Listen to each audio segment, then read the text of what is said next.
Good day to everyone watching our presentation today. Allow me to introduce myself and my team members.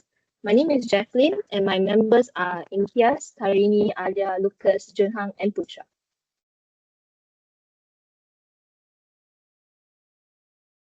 So allow me to start with the first part, which is types of amino acids.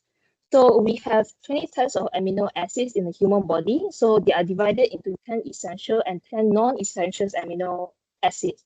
So the essential amino acids, they are amino acids that cannot be made by our body and must come from our diet, such as methionine, threonine, valine, isoleucine, phenylalanine, tryptophan, leucine, lysine, arginine, and histidine. So the next one will be 10 more non-essential amino acids, which can be synthesized by the body. So some are produced from the glucose intermediates of in the glycolysis and the TCA cycle. So this includes the serine, glycine, cysteine, alanine, aspartate, asparagine, glutamine, proline, and tyrosine, which requires phenylalanine to be produced.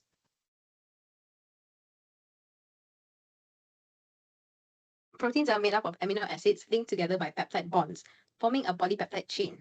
The organization of this chain determines the final shape and function of the protein. The primary structure refers to a specific sequence of amino acids in the polypeptide chain. So the sequence is determined by the genetic code and is held together by covalent peptide bonds, which are very strong. The primary structure is very important because it dictates how the protein will fold at high levels of structure. Even a single amino acid change, it can affect the entire protein function. A classic clinical example is sickle cell disease, where a change in one amino acid in hemoglobin alters its structure and function. Next, we have the secondary structure, which refers to the local folding of polypeptide chain. The two main types are alpha helix and beta pleated sheet. Secondary structure are established by hydrogen bonds between the backbone atoms of polypeptide chain, not the side chains. The bonds help maintain the shape of protein and provide structural stability. The secondary structure is an early step in protein folding and contributes to the protein's overall shape. Now I will pass on to Imtiaz. Hello, my name is Imtiaz, and I'll be talking about the tertiary and the quaternary structure of the proteins. So the tertiary structure refers to the three-dimensional shape of a single polypeptide chain. This structure forms due to the interactions between the side chains or the R carbon group chain of amino acids.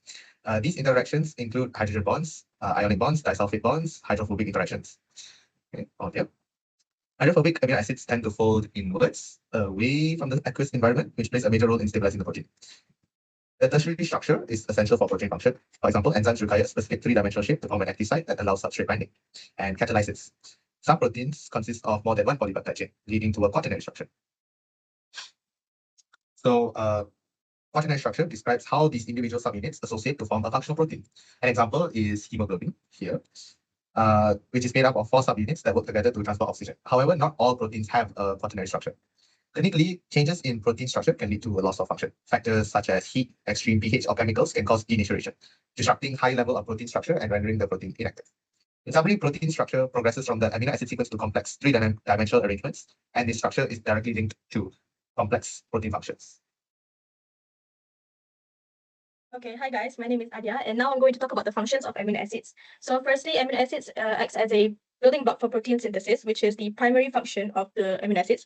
So proteins are essential for growth, repair of damaged tissues, maintenance of body structures. So for example, you have the structural proteins, which are collagen and keratin, enzymes, which are pepsin and also trypsin. Then you also have transport proteins, which are hemoglobins, which transports oxygen. Also immune proteins, such as immunoglobulins. Next. Secondly, they act as a precursor for nitrogen-containing compounds. So nitrogen cannot be stored freely in our body. So that is why amino acids acts as a main nitrogen reservoir. So it donates nitrogen to form many important molecules through the process of transamination, deamination, and also decarboxylation. Next.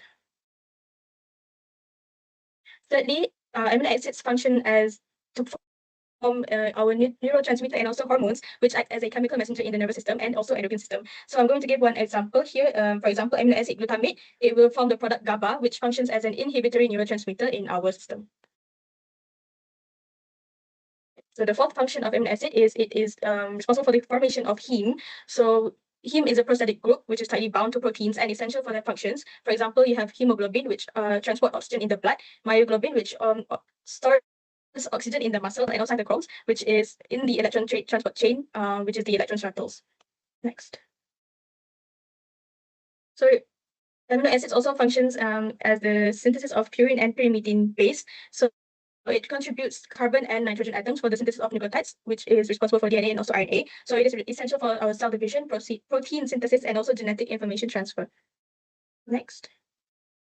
Lastly, it is our source of energy, which is the secondary function of amino acids, which is only used when excess primary energy sources are depleted or we have high energy demand in trauma or illnesses. So the use of amino acids for energy production is by the removal of amino group containing nitrogen through the process or oxidative deamination, and then the nitrogen is then converted to ammonia, which is detoxified in the liver by the conversion of urea and excreted in the urine. So then the remaining carbon skeleton, which is alpha keto acid, enters our central metabolic pathway, which is then converted into imported metabolic intermediates such as pyruvate and also acetyl-CoA. So then through this pathway, the amino acids can be oxidized to produce ATP, and also through the carbon skeletons can be used for gluconeogenesis to produce glucose. Okay, hello guys, my name is Junha. I'm going to briefly talk about the process of digestion. So the digestion, the main organs involved are stomach, pancreas, and small intestine. So what actually happens in the stomach is actually mechanical breakdown where peristalsis occurs and it grinds food into chyme. So chyme will enter the duodenum and it will cause chemical activation and digestion. So our stomach, there's parietal cells which produces hydrochloric acid, and also chief cells which convert pepsinogen into pepsin and act as the endopeptidase. And we also have G cells which contains gastrin hormone. So the next organ is pancreas. Pancreas can secrete amylase, lipase, colipase, protease, and also bicarbonate, which raises the pH value and neutralizes the gastric acid. And the enzyme that is activated by enteropeptidase are trypsinogen, chymotrypsinogen, proelastase, and procarboxypeptidase. So the two main enzymes that regulates the pancreas secretion are secretin, which stimulate bicarbonate secretion, and also cholecystokinin, which stimulate pancreatic enzyme. And lastly, small intestine. This is mainly in the part of the ileum and jejunum. So there are two enzymes involved, which are aminopeptidase, which cleave one amino acid from another amino acid, and also carboxypeptidase, which remove amino acid from carboxyl end of peptide chain.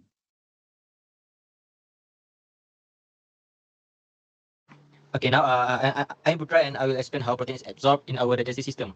Okay, after we eat protein, it cannot be absorbed in its large form. So it must first be broken down into smaller units, amino acids, dipeptides, and tripeptides. Yes, this process mainly happens in the small intestine, especially in the duodenum and jejunum. The cells responsible for absorption are called enterocytes, which line the intestinal wall. These cells have brush border microvilli, increasing the surface area for absorption. They also produce exopeptidase enzymes, which further break peptides into smaller units that can be absorbed. There are two main mechanisms for amino acid absorption. The first and main mechanism is secondary active transport, which is sodium dependent.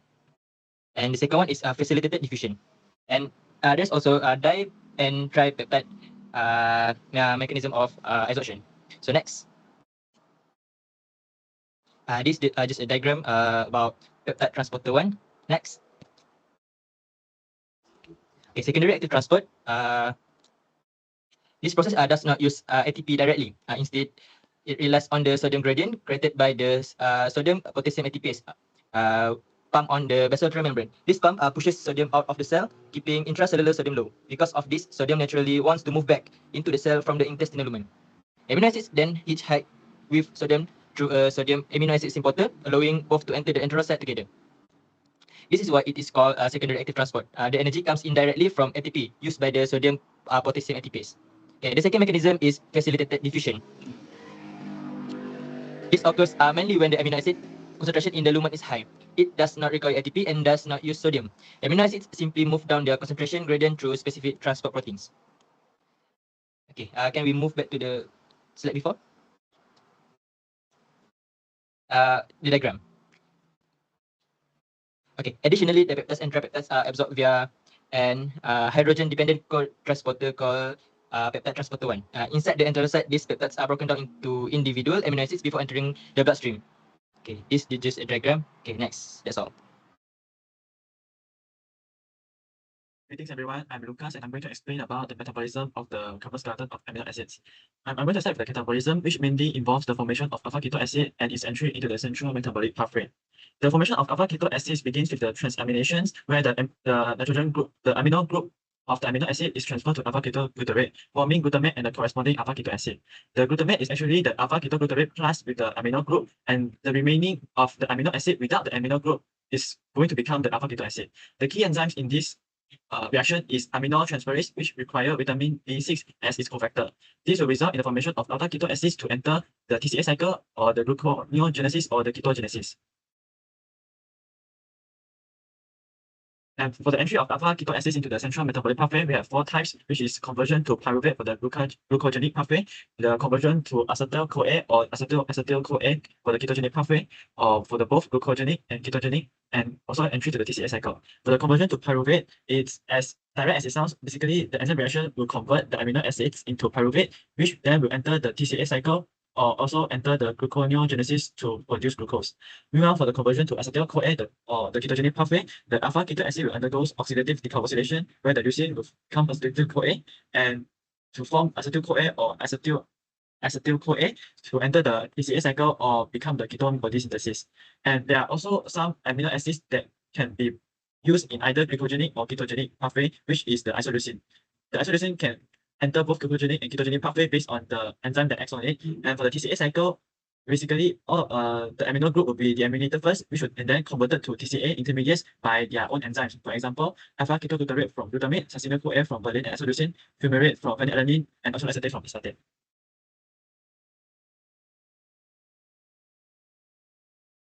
And for protein anabolism, for synthesis, the steps are started with the activation of amino acids, where the amino acids is going to attach to the tRNA to form amino acyl tRNA, or also known as the charged tRNA, which will then initiate the second step, which is the initiation and elongation, where the ribosome is going to read the mRNA codon and links the amino acid via the peptide bond from the tRNA. And the polypeptide will grow in specific sequence. And then at the end of the elongation part, we are going to have the termination where the ribosome will reach the stop codon and polypeptide is going to be released.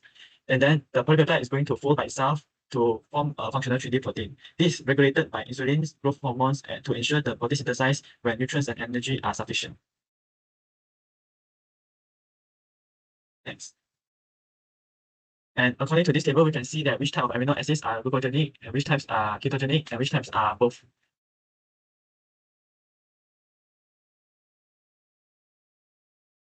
All right, hi everyone, it's me again. So I will continue the next part, which is the fat state, or you can say after meal. So what happens is, firstly, protein digestion and amino acid absorption. So dietary proteins are broken down in the stomach and small intestine to amino acids, and they are absorbed into the bloodstream via the active transport. Secondly, amino acid uptake by tissues. So insulin will rise, and this will stimulate muscles, liver, and other tissues to absorb amino acids. So more amino acids will be available for protein synthesis. Next is protein synthesis or anabolism. So amino acids are used to build muscle proteins, plasma proteins, enzymes, and also hormones. So this uses most amino acid immediately, preventing excessive amino acid accumulation. Lastly, excess amino acid catabolism. So any amino acids that are not immediately used will undergo transamination and will produce alpha-keto acids. Nitrogen will be removed to produce urea, which will be excreted.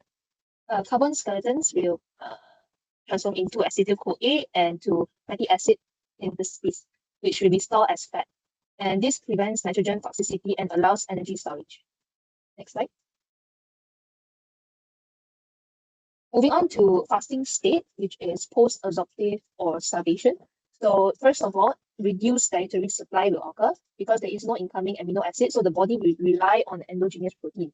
Secondly, the protein breakdown occurs or proteolysis. So muscle proteins will form muscle protein will cause amino acids to be released in the blood, and amino acids now will become substrates for energy and for gluconeogenesis. Next will be deamination and alpha-keto acid formation. So amino group will be removed, and nitrogen will form urea, and this step will separate the carbon skeleton muscle from nitrogen. Next will be carbon skeleton fate. So glucogenic amino acid will form pyruvate or TCA intermediates to gluconeogenesis to maintain blood glucose. So ketogenic amino acid will form acetyl-CoA to ketone bodies for energy of the brain. So this provides energy and glucose when dietary carbohydrates are unavailable. Energy production will occur next. So alpha-keto acids will enter the TCA cycle for ATP production, and this supports the vital organs and tissues. Lastly, hormonal regulation occurs. So glucagon will increase, which stimulates gluconeogenesis from amino acids. Cortisol will also increase, which enhances the muscle proteolysis. So the hormones will coordinate protein breakdown and carbon skeleton utilization during fasting. And thank you. Yay. Thank you. Yay. Thank you. No, Uh, It's